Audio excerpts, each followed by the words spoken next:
السلام علیکم ورحمۃ اللہ وبرکاتہ۔ محترم سامعین کرام، سیرت النبی صلی اللہ علیہ وسلم کا یہ 11واں حصہ ہے۔ اس حصے میں طائف کا روح فرسا اور انتہائی تکلیف دہ اور اذیت ناک منظر پیش کیا جائے گا۔ جنوں کی آمد اور ان کے قبول اسلام کا واقعہ بھی آپ سب سماعت فرمائیں گے۔ بیرون مکہ کے قبائل اور افراد کو اسلام کی دعوت کے سلسلے میں بھی گفتگو ہوگی انشاءاللہ، اور ساتھ ساتھ یثرب کے ان 6 سعادت مند روحوں کے بارے میں ذکر ہوگا جن کے اسلام قبول کرنے کی وجہ سے مدینے میں گھر گھر رسول اللہ صلی اللہ علیہ وسلم کا چرچا پھیل گیا۔ لہٰذا غور سے سماعت فرمائیں، اپنے دوستوں، متعلقین اور اپنے گھر کی خواتین کو بھی سننے کی ترغیب دیں۔ چینل کو خود سبسکرائب کریں اور دوسروں کو بھی اس کی ترغیب دیں۔ محترم سامعین کرام، شوال 10 نبوی اواخر مئی یا اوائل جون 619 عیسوی میں نبی کریم صلی اللہ علیہ وسلم طائف تشریف لے گئے۔ یہ مکے سے تقریباً 60 میل دور ہے۔ آپ صلی اللہ علیہ وسلم نے یہ مسافت آتے جاتے پیدل طے فرمائی تھی۔ آپ صلی اللہ علیہ وسلم کے ہمراہ آپ کے آزاد کردہ غلام حضرت زید بن حارثہ رضی اللہ عنہ تھے۔ راستے میں جس قبیلے سے گزر ہوتا اسے اسلام کی دعوت دیتے، لیکن کسی نے بھی یہ دعوت قبول نہ کی۔ جب طائف پہنچے تو قبیلہ ثقیف کے 3 سرداروں کے پاس تشریف لے گئے جو آپس میں بھائی تھے اور جن کے نام یہ تھے عبد یالیل، مسعود اور حبیب۔ ان تینوں کے والد کا نام عمرو بن عمیر ثقفی تھا۔ آپ صلی اللہ علیہ وسلم نے ان کے پاس بیٹھنے کے بعد انہیں اللہ کی اطاعت اور اسلام کی آمد کی دعوت دی اور اسلام کی مدد کی دعوت دی۔ جواب میں ایک نے کہا کہ وہ کعبے کا پردہ پھاڑے اگر اللہ نے تمہیں رسول بنایا ہو۔ دوسرے نے کہا کیا اللہ کو تمہارے علاوہ کوئی اور نہ ملا؟ تیسرے نے کہا میں تم سے ہرگز بات نہ کروں گا، اگر تم واقعی پیغمبر ہو تو تمہاری بات رد کرنا میرے لیے انتہائی خطرناک ہے، اور اگر تم نے اللہ پر جھوٹ گڑ رکھا ہے تو پھر مجھے تم سے بات کرنی ہی نہیں چاہیے۔ یہ جواب سن کر آپ صلی اللہ علیہ وسلم وہاں سے اٹھ کھڑے ہوئے اور صرف اتنا فرمایا تم لوگوں نے جو کچھ کیا بہرحال اسے پس پردہ ہی رکھنا۔ رسول اللہ صلی اللہ علیہ وسلم نے طائف میں 10 دن قیام فرمایا۔ اس دوران آپ صلی اللہ علیہ وسلم ان کے ایک ایک سردار کے پاس تشریف لے گئے اور ہر ایک سے گفتگو کی، لیکن سب کا ایک ہی جواب تھا کہ تم ہمارے شہر سے نکل جاؤ، بلکہ انہوں نے اپنے اوباشوں کو شہ دے دی۔ چنانچہ جب آپ صلی اللہ علیہ وسلم نے واپسی کا قصد فرمایا تو یہ اوباش گالیاں دیتے، تالیاں پیٹتے اور شور مچاتے آپ صلی اللہ علیہ وسلم کے پیچھے لگ گئے،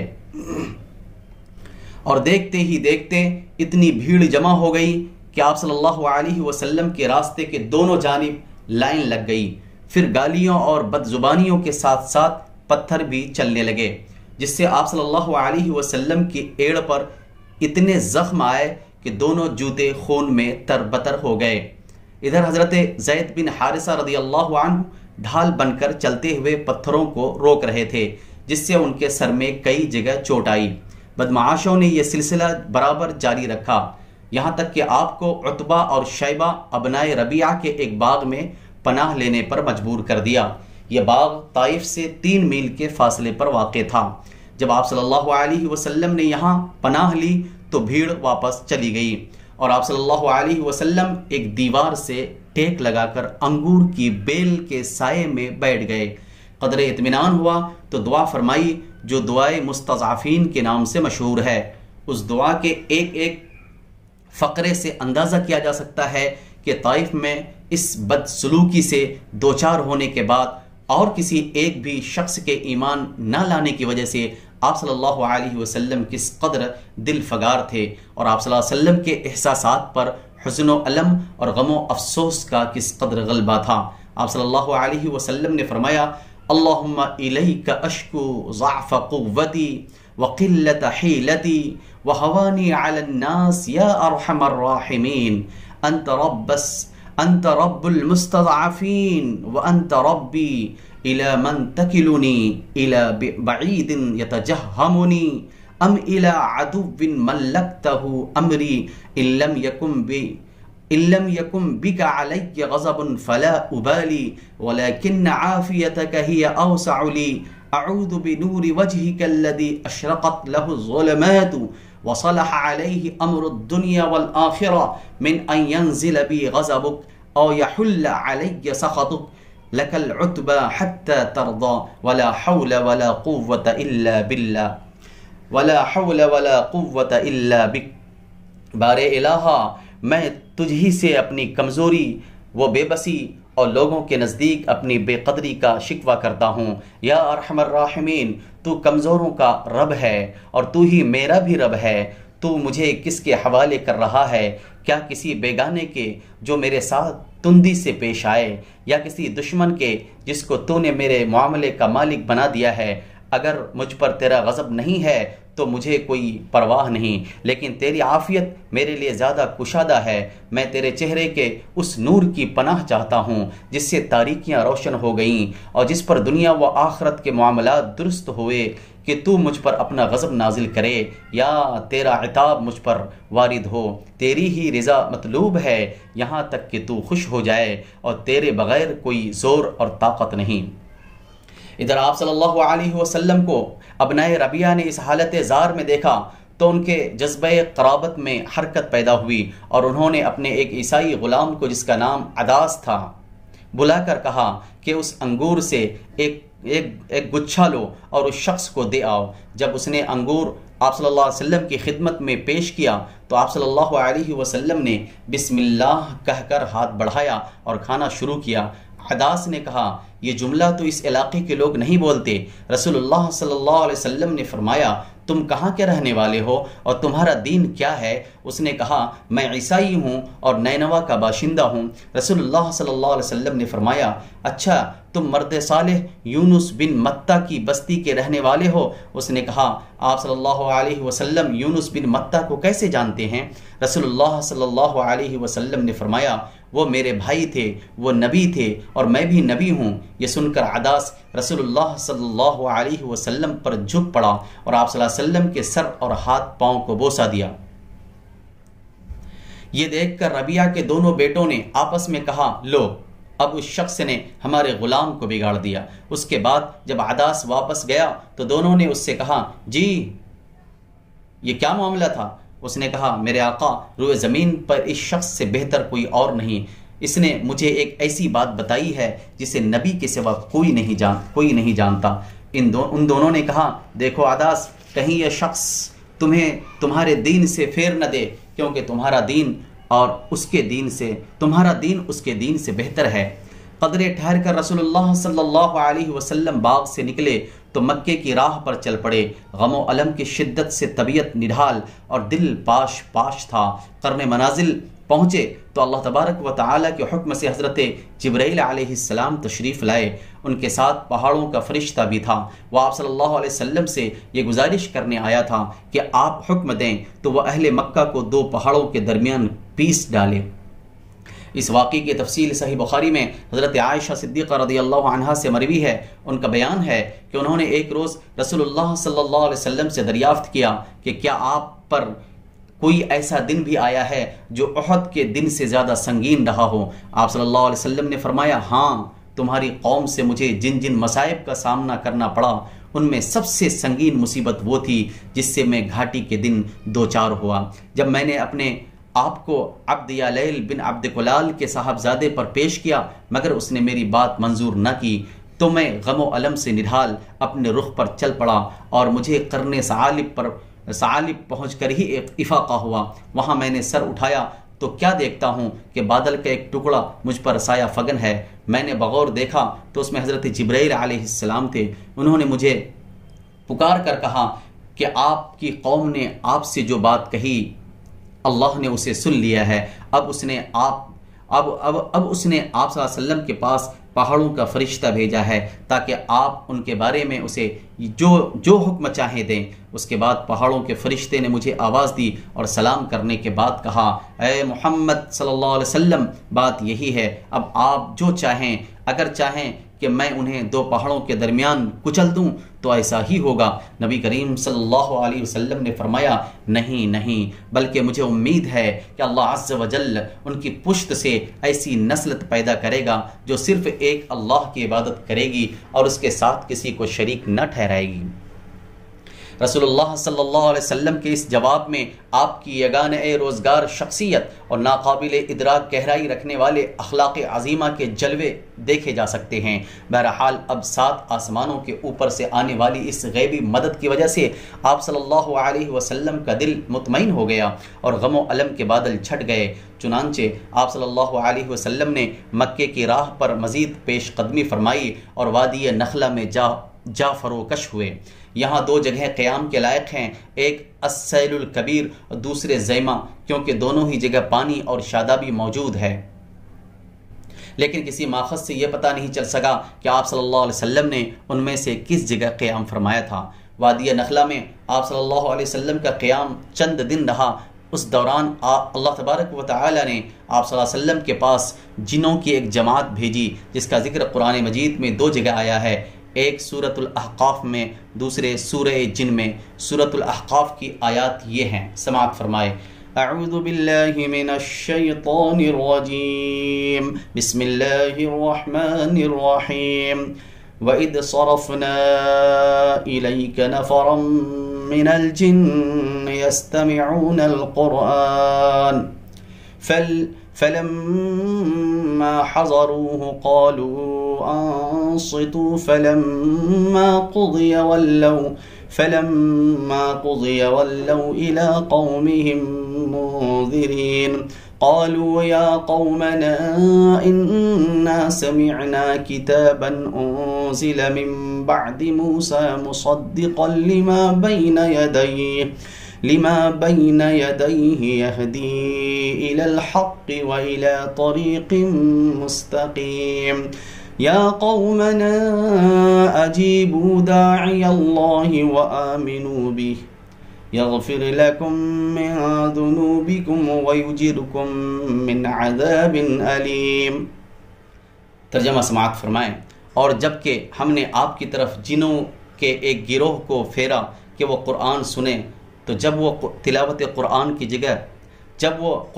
جگہ پہنچے تو انہوں نے آپس میں کہا کہ چپ ہو جاؤ۔ پھر جب اس کی تلاوت پوری کی جا چکی تو وہ اپنی قوم کی طرف عذاب الہی سے ڈرانے والے بن کر پلٹے۔ انہوں نے کہا، اے ہماری قوم، ہم نے ایک کتاب سنی ہے جو موسیٰ علیہ السلام کے بعد نازل کی گئی ہے، اپنے سے پہلے کی تصدیق کرنے والی ہے، حق اور راہ راست کی طرف رہنمائی کرتی ہے۔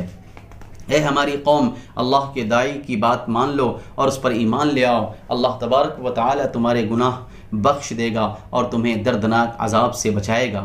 سورہ جن کی آیات یہ ہیں، اعوذ باللہ من الشیطان الرجیم، قل اوحی الی انہ استمع نفر من الجن فقالوا انا سمعنا قرآنا عجبا يهدي إلى الرشد فآمنا به ولن نشرك بربنا أحدا۔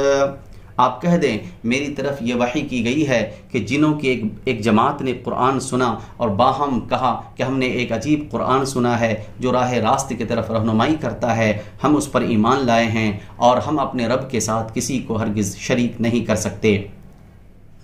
یہ آیات جو اس واقعے کے بیان کے سلسلے میں نازل ہوئی، ان کے سیاق و سباق سے معلوم ہوتا ہے کہ نبی کریم صلی اللہ علیہ وسلم کو ابتداءً جنوں کی اس جماعت کی آمد کا علم نہ ہو سکا تھا، بلکہ جب ان آیات کے ذریعے اللہ تبارک و تعالی کی طرف سے آپ صلی اللہ علیہ وسلم کو اطلاع دی گئی تب آپ واقف ہو سکے۔ یہ بھی معلوم ہوتا ہے کہ جنوں کی یہ آمد پہلی بار ہوئی تھی اور احادیث سے پتہ چلتا ہے کہ اس کے بعد ان کی آمد و رفت ہوتی رہی۔ جنوں کی آمد اور قبول اسلام کا واقعہ در حقیقت اللہ تبارک و تعالی کی جانب سے دوسری مدد تھی جو اس نے اپنے غیب مکنون کے خزانے سے اپنے اس لشکر کے ذریعے فرمائی تھی جس کا علم اللہ کے سوا کسی کو نہیں۔ پھر اس واقعے کے تعلق سے جو آیات نازل ہوئیں ان کی بیچ میں نبی کریم صلی اللہ علیہ وسلم کی دعوت کی کامیابی کی بشارتیں بھی ہیں، اور اس بات کی وضاحت بھی کہ کائنات کی کوئی بھی طاقت اس دعوت کی کامیابی کی راہ میں حائل نہیں ہو سکتی۔ چنانچہ ارشاد ہے وَمَن لَا يُجِبْ دَاعِيَ اللَّهِ فَلَيْسَ بِمُعْجِزٍ فِي الْأَرْضِ وَلَيْسَ لَهُ مِن دُونِهِ أَوْلِيَاءُ أُولَئِكَ فِي ضَلَالٍ مُبِينٍ۔ جو اللہ کے داعی کی دعوت قبول نہ کرے وہ زمین میں اللہ کو بے بس نہیں کر سکتا، اور اللہ کے سوا اس کا کوئی کارساز ہے بھی نہیں، اور ایسے لوگ کھلی ہوئی گمراہی میں ہیں۔ وَأَنَّا ظَنَنَّا أَن لَّن نُّعْجِزَ اللَّهَ فِي الْأَرْضِ وَلَن نُّعْجِزَهُ هَرَبًا۔ ہماری سمجھ میں آ گیا ہے کہ ہم اللہ کو زمین میں بے بس نہیں کر سکتے، اور نہ ہم بھاگ کر ہی اسے پکڑنے سے عاجز کر سکتے ہیں۔ اس نصرت اور ان بشارتوں کے سامنے غم و الم اور حزن و مایوسی کے وہ سارے بادل چھٹ گئے جو طائف سے نکلتے وقت گالیاں اور تالیاں سننے اور پتھر کھانے کی وجہ سے آپ صلی اللہ علیہ وسلم پر چھائے تھے۔ آپ صلی اللہ علیہ وسلم نے عزم مصمم فرما لیا کہ اب مکہ پلٹنا ہے اور نئے سرے سے دعوت اسلام اور تبلیغ رسالت کے کام میں چستی اور گرم جوشی کے ساتھ لگ جانا ہے۔ یہی موقع تھا جب حضرت زید بن حارثہ رضی اللہ عنہ نے آپ صلی اللہ علیہ وسلم سے عرض کی کہ آپ مکہ کیسے جائیں گے جبکہ وہاں کے باشندوں یعنی قریش نے آپ کو نکال دیا ہے۔ جواب میں آپ صلی اللہ علیہ وسلم نے فرمایا اے زید، تم جو حالت دیکھ رہے ہو اللہ تبارک و تعالی اس سے کشادگی اور نجات کی کوئی راہ ضرور بنائے گا۔ اللہ یقیناً اپنے دین کی مدد کرے گا اور اپنے نبی کو غالب فرمائے گا۔ آخر رسول اللہ صلی اللہ علیہ وسلم وہاں سے روانہ ہوئے اور مکے کے قریب پہنچ کر کوہ حرا کے دامن میں ٹھہر گئے۔ پھر خزاعہ کے ایک آدمی کے ذریعے اخنس بن شریک کو یہ پیغام بھیجا کہ وہ آپ صلی اللہ علیہ وسلم کو پناہ دے دے، مگر اخنس نے یہ کہہ کر معذرت کر دی کہ میں حلیف ہوں اور حلیف پناہ دینے کا اختیار نہیں رکھتا۔ اس کے بعد آپ صلی اللہ علیہ وسلم نے سہیل بن عمرو کے پاس یہی پیغام بھیجا، مگر اس نے بھی یہ کہہ کر معذرت کر دی کہ بنی عامر کی دی ہوئی پناہ بنو کعب پر لاگو نہیں ہوتی۔ اس کے بعد آپ صلی اللہ علیہ وسلم نے مطعم بن عدی کے پاس پیغام بھیجا۔ مطعم نے کہا ہاں، اور پھر ہتھیار پہن کر اپنے بیٹوں اور قوم کے لوگوں کو بلایا اور کہا تم لوگ ہتھیار باندھ کر خانہ کعبہ کے گوشوں پر جمع ہو جاؤ کیونکہ میں نے محمد کو پناہ دے دی ہے۔ اس کے بعد مطعم نے رسول اللہ صلی اللہ علیہ وسلم کے پاس پیغام بھیجا کہ مکے کے اندر آ جاؤ۔ آپ صلی اللہ علیہ وسلم پیغام پانے کے بعد حضرت زید بن حارثہ کو ہمراہ لے کر مکہ تشریف لائے اور مسجد حرام میں داخل ہو گئے۔ اس کے بعد مطعم بن عدی نے اپنی سواری پر کھڑے ہو کر اعلان کیا کہ قریش کے لوگوں، میں نے محمد کو پناہ دے دی ہے، اب اسے کوئی نہ چھیڑے۔ ادھر رسول اللہ صلی اللہ علیہ وسلم سیدھے حجر اسود کے پاس پہنچے، اسے چوما، پھر 2 رکعت نماز پڑھی اور اپنے گھر کو پلٹ آئے۔ اس دوران مطعم بن عدی اور ان کے لڑکوں نے ہتھیار بند کر آپ صلی اللہ علیہ وسلم کے ارد گرد حلقہ باندھے رکھا تاں کہ آپ صلی اللہ علیہ وسلم اپنے مکان کے اندر تشریف لے گئے۔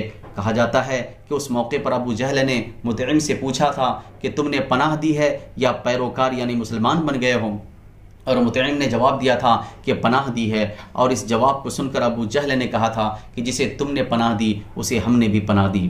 رسول اللہ صلی اللہ علیہ وسلم نے مطعم بن عدی کے اس حسن سلوک کو کبھی فراموش نہ فرمایا۔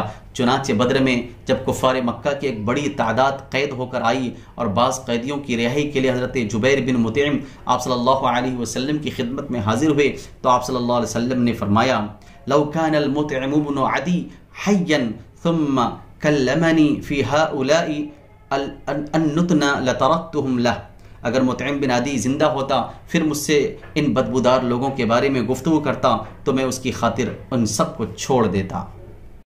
وآخر دعوانا ان الحمد للہ رب العالمین۔ السلام علیکم ورحمۃ اللہ وبرکاتہ۔